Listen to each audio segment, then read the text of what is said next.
ಕೆಸಿಎ ಜೊತೆಗೆ ಸರ್ಕಾರದಿಂದಲೂ ಸನ್ಮಾನಕ್ಕೆ ಪ್ಲಾನ್ ಮಾಡ್ಕೊಳ್ತಾರೆ. ಯಾವಾಗ ಕೆಸಿಎ ಇಂದ ಲೆಟರ್ ಬರಕ್ ಶುರು ಬಂತೋ ಆಗ 18 ವರ್ಷದ ನಂತರ ಕಪ್ಪೇನಾದ್ರೂ ಬಂದ್ರೆ ನಾವು ಒಂದು ಸನ್ಮಾನ ಮಾಡ್ಬಿಡೋಣ ಅಂತ ಸರ್ಕಾರ ನಿರ್ಧಾರ ತೆಗೆದುಕೊಳ್ಳುತ್ತೆ.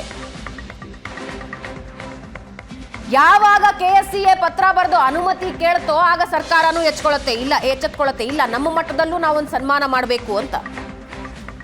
ಪಂದ್ಯದ ಆರಂಭಕ್ಕೂ ಮುನ್ನವೇ ಚಿಂತನೆ ನಡೆಸಿತ್ತು ಸರ್ಕಾರದ ಡಿಪಿಎಆರ್ ಕಾರ್ಯದರ್ಶಿ ಪತ್ರ ಬರೀತಾರೆ.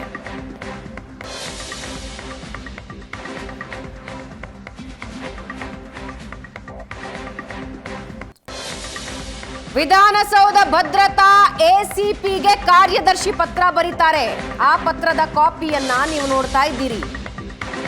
ಮಂಗಳವಾರ ಸಂಜೆ 5:31ಕ್ಕೆ ಸರ್ಕಾರದಿಂದ ಪತ್ರ ಬರೆಯಲಾಗುತ್ತೆ. ಕಾರ್ಯಕ್ರಮ ನಡೆಸೋದಕ್ಕೆ ಅಭಿಪ್ರಾಯ ಕೇಳಿ ಪತ್ರ ಬರೆದಿದ್ದಾರೆ ಅಧೀನ ಕಾರ್ಯದರ್ಶಿ ಯದುಕುಮಾರ್.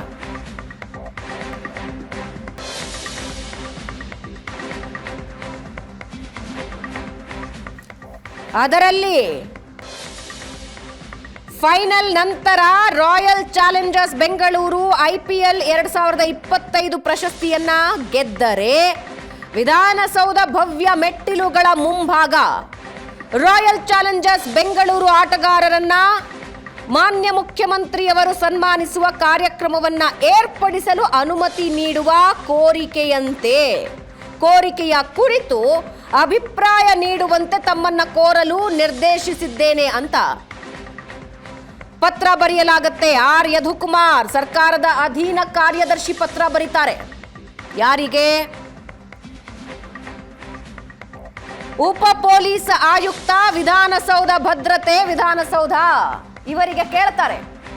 ಹಿಂಗಿದ್ದೊಂದು ಕಾರ್ಯಕ್ರಮ ಆಯೋಜನೆ ಮಾಡಬೇಕು ಅಂತ ನಾವು ಅಂದುಕೊಂಡಿದ್ದೀವಿ, ಏನ್ ಹೇಳ್ತೀರಿ ಅಂತ ವಿಧಾನಸೌಧದ ಪೊಲೀಸರಿಗೆ ಪತ್ರ ಬರೆದು ಸರ್ಕಾರ ಕೇಳುತ್ತೆ. ವಿಧಾನಸೌಧದ ಮೆಟ್ಟಿಲುಗಳ ಮೇಲೆ ಭವ್ಯ ಮೆಟ್ಟಿಲುಗಳ ಮೇಲೆ ಒಂದು ಕಾರ್ಯಕ್ರಮ ಆಯೋಜನೆ ಮಾಡಬೇಕು ಅಂತಿದ್ದೀವಿ. ಪ್ರಶಸ್ತಿ ಗೆದ್ರೆ ಆ ಆಟಗಾರರನ್ನ ಕರೆದು ಸನ್ಮಾನಿಸಬೇಕು ಅಂತ ಅಂದುಕೊಂಡಿದ್ದೀವಿ, ಏನಂತೀರಿ ಅಂತ. ಅಂದ್ರೆ ಇದೆಲ್ಲ ನಡೆದಿರೋದು ವೀಕ್ಷಕರೇ 3ನೇ ತಾರೀಕು ಅಂದ್ರೆ ಗೇಮ್ ನಡೆಯೋದಕ್ಕೆ ಮುಂಚೆ, ಫೈನಲ್ ಮ್ಯಾಚ್ ಪಂಜಾಬ್ ಮತ್ತು RCB ನಡುವಿನ ಪಂದ್ಯಕ್ಕೆ ಮುಂಚೆ ಈ ಪತ್ರ ವ್ಯವಹಾರಗಳ ನಡೆದಿವೆ. ಅಂದ್ರೆ ಸರ್ಕಾರ ತ್ವರಿತಗತಿಯಲ್ಲಿ ನಿರ್ಧಾರ ತೆಗೆದುಕೊಂಡಿದ್ದರೆ, ಪ್ಲಾನಿಂಗ್ ಸರಿಯಾಗಿ ಮಾಡಿದ್ದಿದ್ದರೆ ಈ ಅನಾಹುತ ತಪ್ಪಿಸಬಹುದಿತ್ತ?